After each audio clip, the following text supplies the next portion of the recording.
ఎప్పటినుంచో ఇంట్లో ఒక పెట్ ఉంటే బావుండు. ఒక చిన్న బుజ్జి కుక్క పిల్లని పెంచుకుందాం అనిపించింది. అది కూడా మన ఫ్యామిలీ మెంబర్ అయిపోతుంది. ఇండియా రిటర్న్ రావాలంటే పరిస్థితి ఏంటి? కుక్క పిల్లని పెంచుకొని మనకి బాగా అటాచ్ అయిన తర్వాత వదిలేసి వెళ్ళడం అంటే చాలా హార్ట్ బ్రేకింగ్ గా ఉంటుంది. మన పెట్ ని మనతో ఇండియా తీసుకురావాలి అనుకుంటే దానికి కూడా పాస్పోర్ట్ చేయించాలి. ఈ ఖర్చు అంతా చూస్తే లాక్స్ లో అవుతుంది.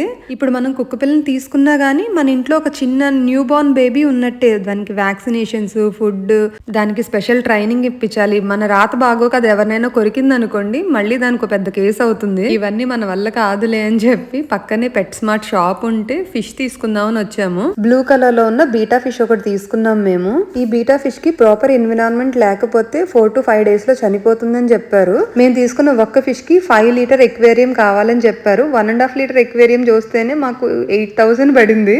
ఒక ప్రాపర్ ఎన్విరాన్మెంట్ లేకుండా ఏ పెట్ ని మన ఇంట్లో సర్వైవ్ చేయలేము. నేనైతే పెట్ ని రిటర్న్ ఇచ్చేసాను. 1 or 2 days బతుకుతుందిలే తెద్దాం అనుకో